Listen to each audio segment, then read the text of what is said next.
Hey everyone, here is a walk around video of the Meyers Manx Buggy that we've just finished up recently here at Vintage Classic Specialist. So just going to do a quick walk around here on this car, tell you a little bit about it. So this is one of the last series of bodies that Meyers Manx made off the original molds. I think they made like 101 more bodies off of those molds, and then I'm no Meyers Manx expert, but from what I've heard, they made those last run of bodies and then destroyed the molds, and I believe this happened before Bruce Meyers passed away, so a few years ago. Anyway, the customer that has this car heard about them, really wanted one, and there was already a wait list, so they had already pretty much sold out for those 101 that they were going to make. And he knew someone at Meyers, and somebody had dropped off of the wait list, and so they gave him a call and said, hey, there's a spot open, and so the rest is history. So he bought this beautiful blue Meyers Manx body, again made off the original molds, and then he bought which I thought was actually a really good idea, he bought a running driving buggy that was a Manx clone, so not a real Manx, but it had, I think, just recently been finished and was a running driving buggy. Again, not this body, but a Manx clone body.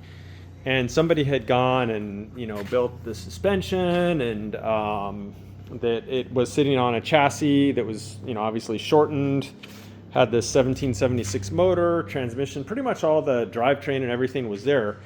So the owner's initial idea was to take that donor buggy, which he drove around some and stuff before he tore it apart, and then they were going to basically take that body off and put on this real Meyers Manx body, and they thought they could do that and finish it up pretty quickly. So when they started tearing into that buggy and they got the body off and stuff, the chassis was just like a complete nightmare, like a total hack job, which a lot of dune buggy bodies are. People shorten them in their driveways, and people don't have jigs and stuff like that to do it properly.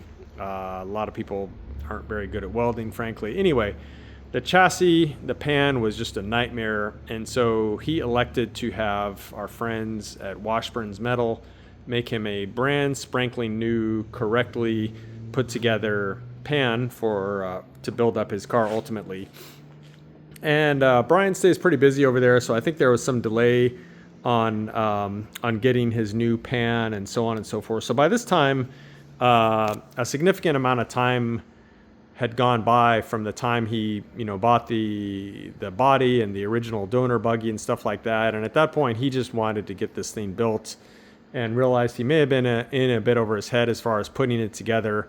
So that's where we came in. So basically what happened was he brought in a trailer, he brought the rolling donor buggy chassis, which still had that really bad chassis on it, but then it had all these wheels and tires and suspension, motor and everything. So he brought that over, and then he brought over the brand new chassis from Washburn's Metal and had us swap all the driveline components onto the new chassis and build that up. And then at that point, he was going to then take it and put this body on himself and so on and so forth. But at that point, he said, you know what, just build my car, please. So he then brought us this body that you see here and had us go ahead and complete it.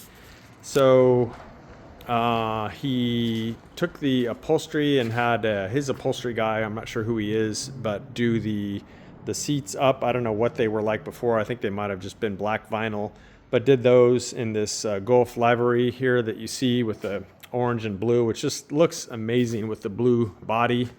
So we didn't handle the upholstery on this one, but I really like it. That color combination is just sick. Totally love it. So front and back seat. So yeah, we pretty much built this entire car then, with the exception of we didn't build the front beam, but we did put it on the chassis.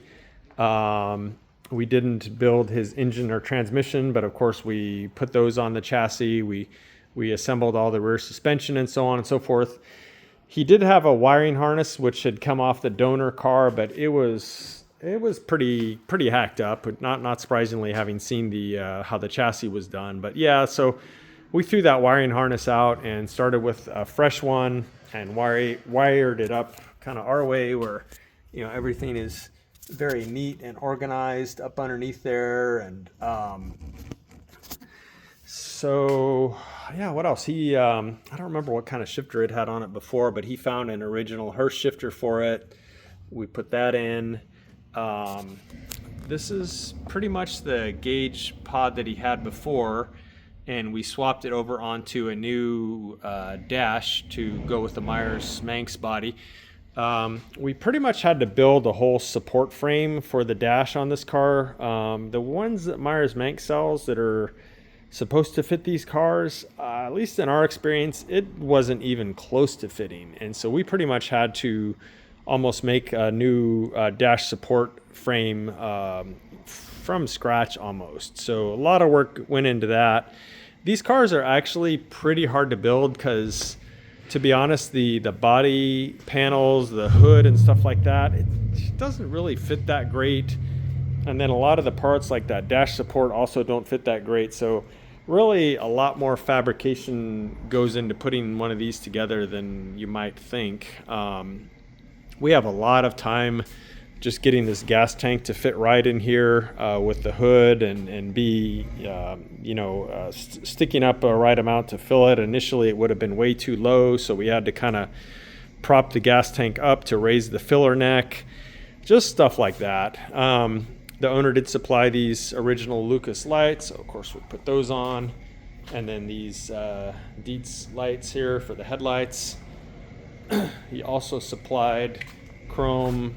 These are actually original V-dub taillight housings, which he had chrome. I don't know if he had them chromed or he bought them chromed already, but yeah, those are originals. So we put those on, his license plate, all that good stuff. So that's, I think, about it. Like I mentioned, 1776 motor, which these cars are pretty light. Heard somewhere they're about 1,200 pounds. I would guess they're probably a little less, but I haven't weighed it, so I don't know. But anyway, fairly light car for a mildly souped up motor. Thing runs like a top. It's just hilarious to drive. And this is actually the first, believe it or not, first Meyers Manx buggy that I've driven. So as soon as I drove this thing, I was like, okay, I get it now. These things are just hilarious to drive. It's literally like a giant toy. If you've never driven one before and you have a chance, or ride in one for that matter, don't pass it up, because it is just hilarious to drive these things. So there you go. Other little detail, he did find a blue sparkly steering wheel, which is nearly a perfect match to the body. So just a really fun thing there. And then he does have another set of wheels and tires that he plans to swap on occasionally. So this is obviously more of an off-road look. Then he's got, I believe, a pair of smoothies with more like street tires that he can swap on, and that'll totally change up the look of the car.